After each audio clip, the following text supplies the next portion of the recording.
continuando con la agenda, vamos a tener una experiencia regional sobre el mismo tema, que también es muy importante. El diputado Nazareno Fontales va a narrarnos su experiencia en Brasil.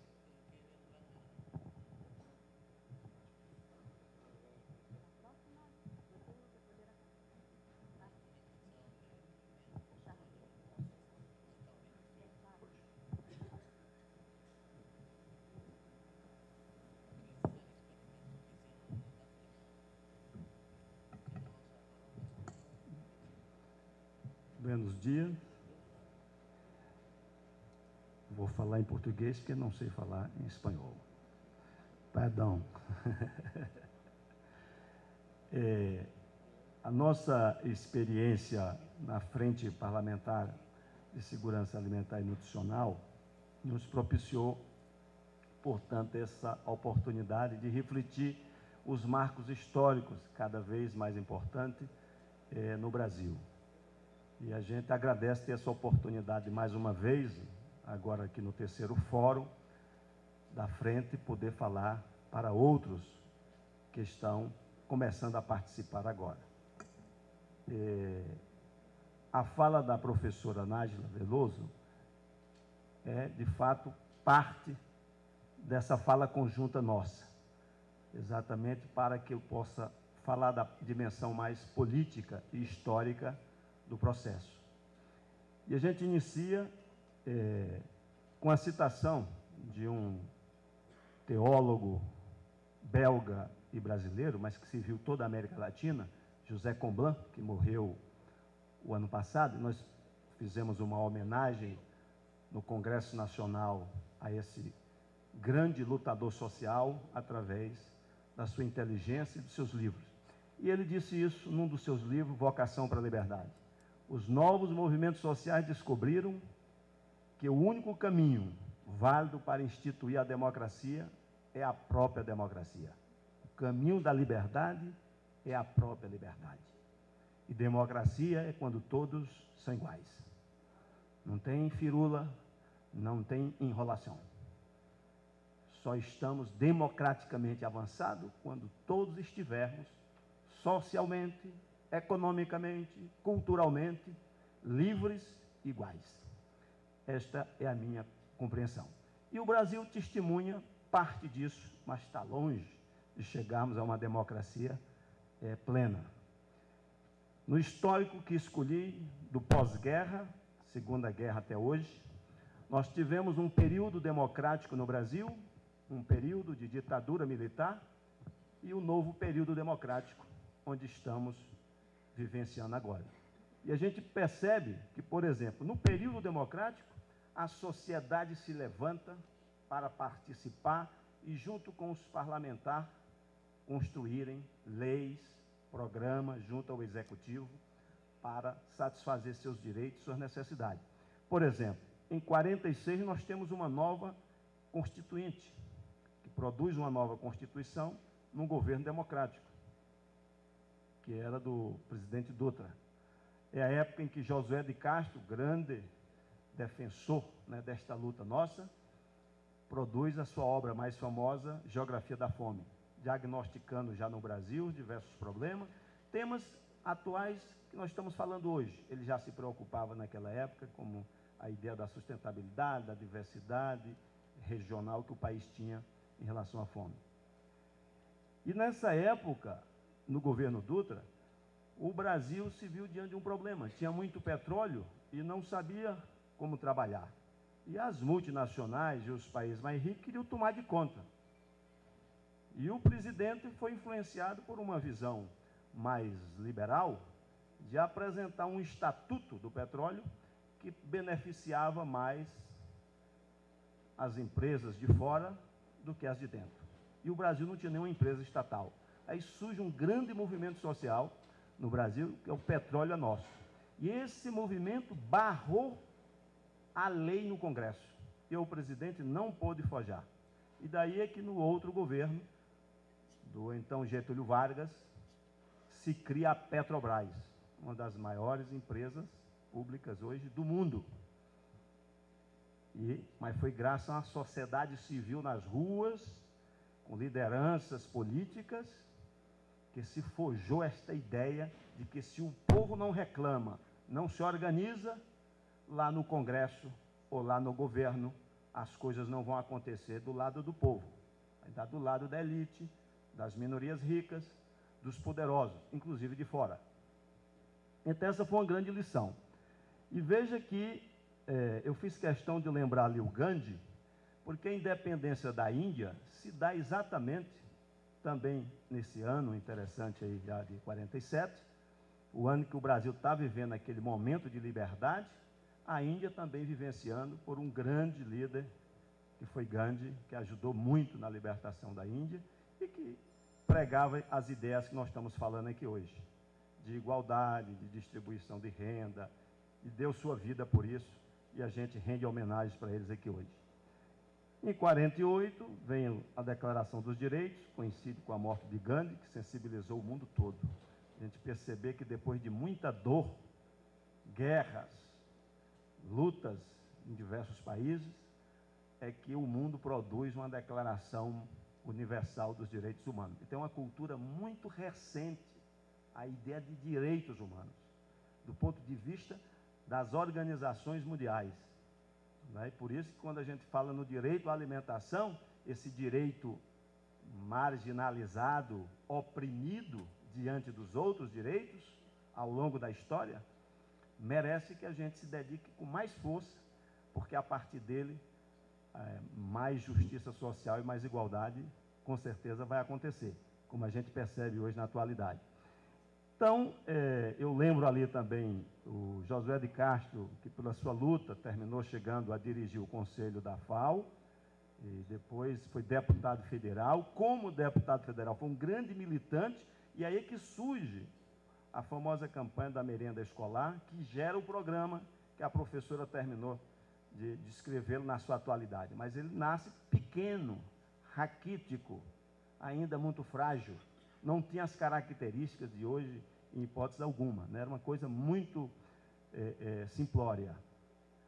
E quando a gente está crescendo nesse programa, avançando, lutando por reforma agrária, por mais liberdade democrática, termina o Brasil sofrendo um grande retrocesso, que foi a ditadura militar, que a gente está registrando aqui, de 64 a 85. Mas veja a sociedade civil reagindo. Criou o PT, o partido do qual eu faço parte, que é um fruto da sociedade civil. Ele não foi criado só por uma elite, ele foi criado por pastorais, movimentos sociais, etc. E dali, em 80, depois se cria a Central Única dos Trabalhadores, o sindicato, a primeira central com essa participação popular. O Movimento Sem Terra, que nasce em 84, tudo isso tentando vencer a ditadura. Era a sociedade tentando acabar a ditadura. Então, o PT nasceu com essa vocação e esses movimentos sociais para mais liberdade, para mais democracia.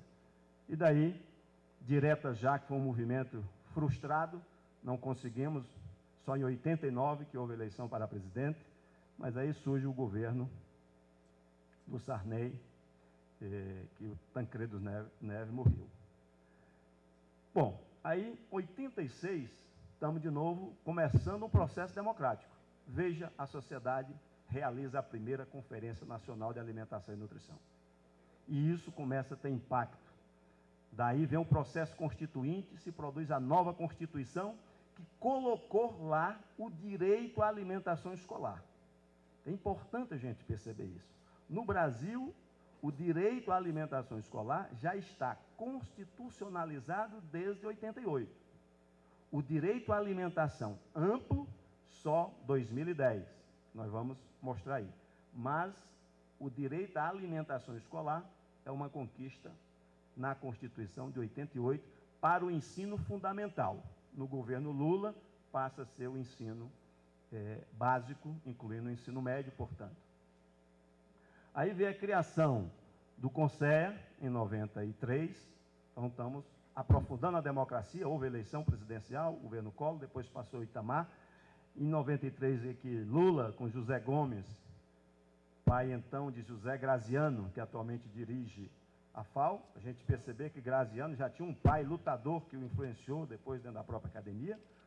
E daí apresenta o projeto Itamar, que é de onde vem a criação do CONSEA, e tinha um grande movimento na sociedade civil contra a fome, liderado por Betinho, Herbert de Souza, que já faleceu, foi uma grande liderança, que também tinha sido exilado, como foi Josué de Castro, no período da ditadura.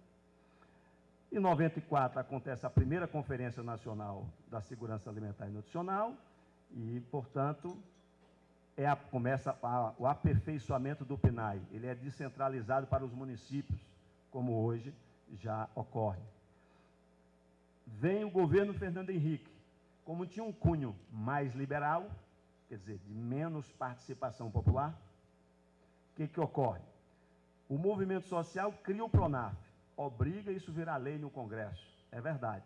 Mas o governo extingue o CONSEA, porque no CONSEA, no Conselho Nacional de Segurança Alimentar e Nutricional, 2/3 do CONSEA é da sociedade civil, que lá dentro do Palácio do Governo debate cotidianamente a política pública para a alimentação, de um modo geral, né?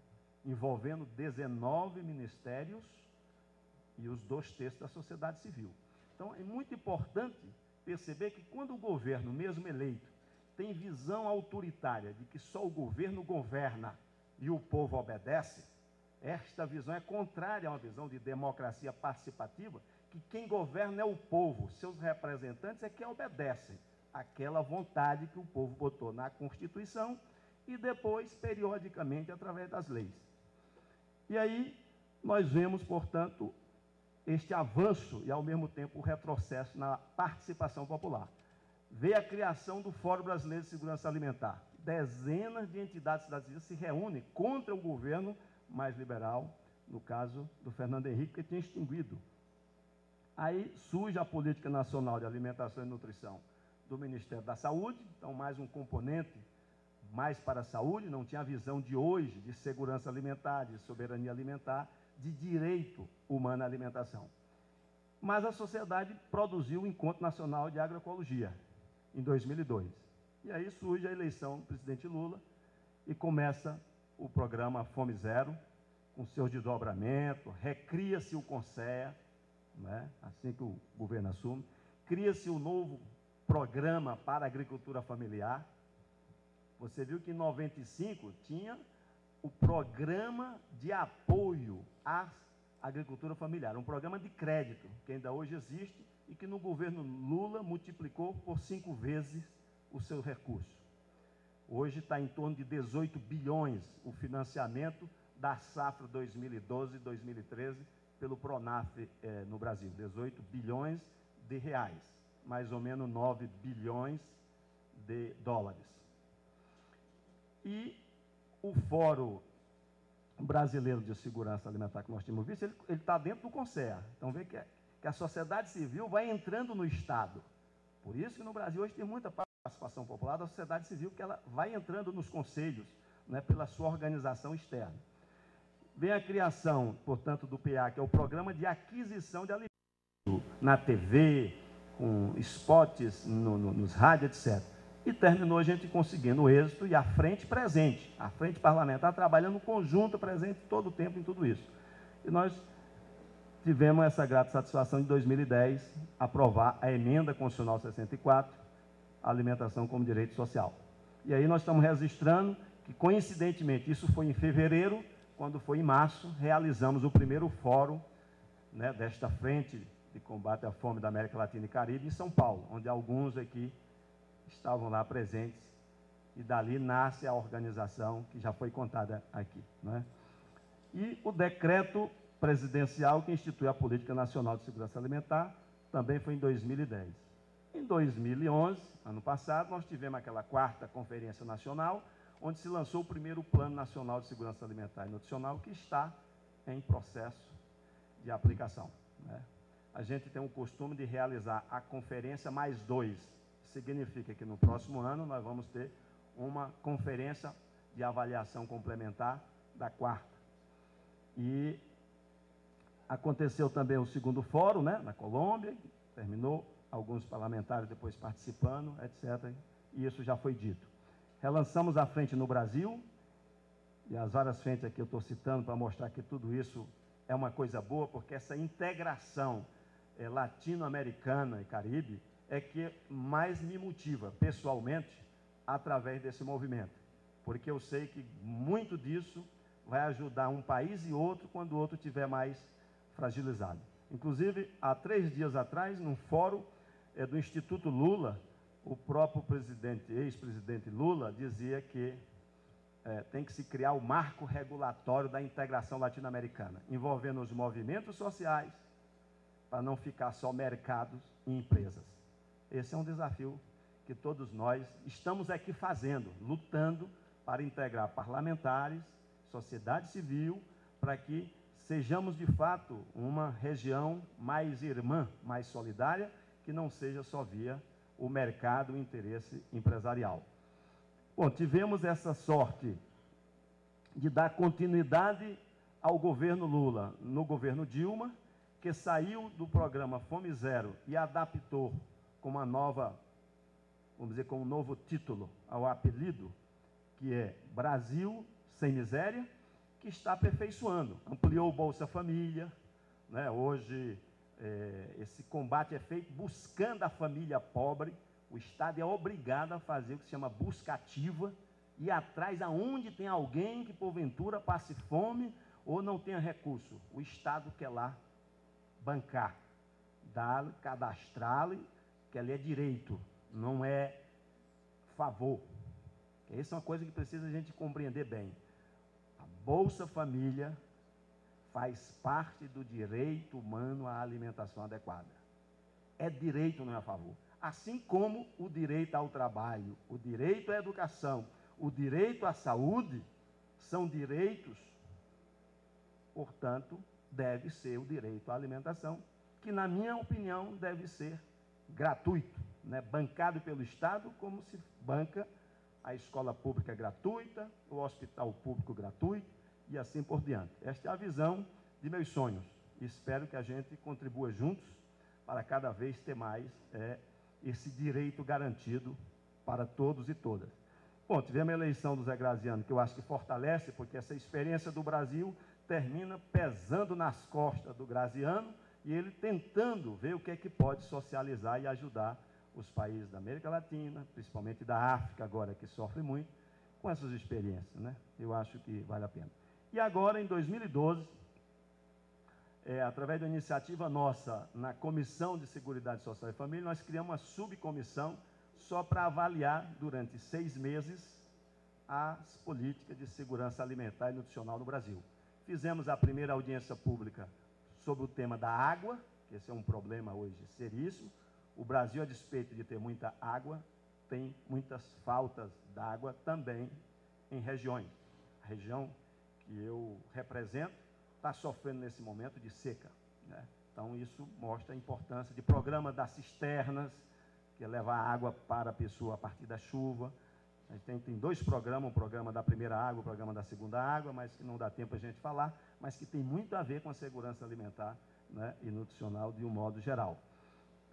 E a Política Nacional de Agroecologia, pelo decreto agora de 21 de agosto, da presidenta Dilma, marca, eu diria, uma nova etapa, que é fazer com que a produção dos alimentos seja cada vez mais orgânica, mais de sustentabilidade ambiental, né, que evite os agrotóxicos, porque, olha, o Brasil, está aí o gráfico. Quando começou a liberar transgênico no Brasil com a lei da biossegurança, não é, que eu lutei contra, mas infelizmente foi aprovada, nós vemos o aumento do consumo de agrotóxicos, sobretudo devido à soja transgênica. Então, esse é um fato. Os transgênicos fizeram propaganda de que ia reduzir agrotóxicos. As multinacionais, e principalmente a Monsanto, mentiram, e ela mentiu. E isto deu uma ação agora no Brasil, onde o tribunal puniu a Monsanto por propaganda enganosa.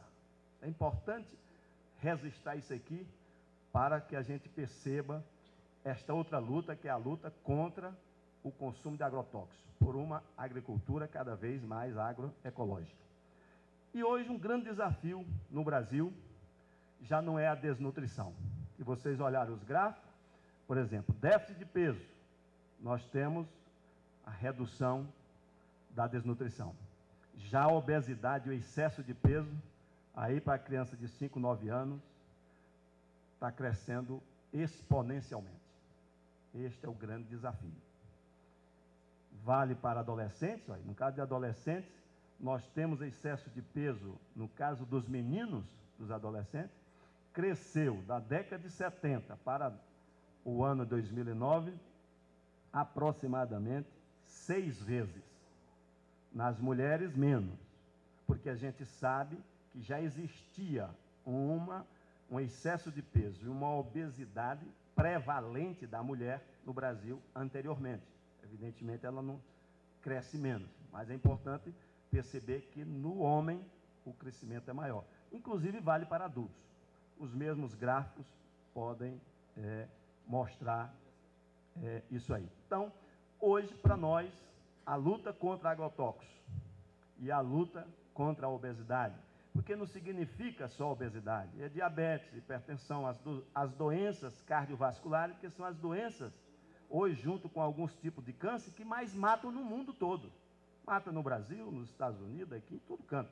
Então, nós temos que lutar pela educação, né, alimentar, como já foi colocado na fala da professora Nájila, e cada vez mais integrar esta visão educativa do direito humano à alimentação nas escolas, nas residências, aonde for possível, no debate da mídia, né? Que infelizmente, muitas vezes, a nossa grande mídia, sendo refém dos mercados e das publicidades, no lugar de combater a obesidade, aumenta, porque bota publicidade de refrigerantes, de comida com muita gordura e com muito sal, atingindo nossas crianças e adolescentes. Nós estamos com alguns projetos de lei contra isso, mas não é fácil aprovar no Brasil. Hoje esse é um embate difícil que nós estamos enfrentando. E, por último, dizer que a esperança nossa é sempre grande. Eu aqui quero dizer para vocês da minha alegria de ver em 3 anos à frente o crescimento que teve dessa participação como está tendo hoje. É claro que nós temos muitas lacunas e precisamos arregaçar, né, as mangas e fazer muito mais. Quanto mais nos esforçarmos em nossos países para combater a fome e a desnutrição e agora também o sobrepeso e a obesidade, muito mais estaremos fazendo pelo direito humano à alimentação e, portanto, para uma vida mais saudável para todos e para todos. A nossa esperança é essa, de que no caminho cada vez mais participativo de todos e todas, e um parlamento aberto a andar de mãos dadas, como na imagem do Ubuntu, com a sociedade civil, esse parlamento será respeitado pelo Executivo e pelo Judiciário. Porque não se iludam, hoje o parlamento no mundo requer enfrentar o poder da mídia, que não recebe voto, que não é eleito, e o poder judiciário, que não recebe voto e que não é eleito, e que quer mandar mais do que nós, que representamos o povo, fazemos as leis, aprovamos orçamentos e estamos bebendo na fonte do poder, que é a força do povo, a multidão do povo. Por isso, eu luto para que cada vez mais tenhamos um parlamento valorizado, o poder de verdade representativo do povo, atuando de mãos dadas com o povo, com a participação popular. Um abraço e que Deus abençoe a todos. Muito obrigado. Gracias.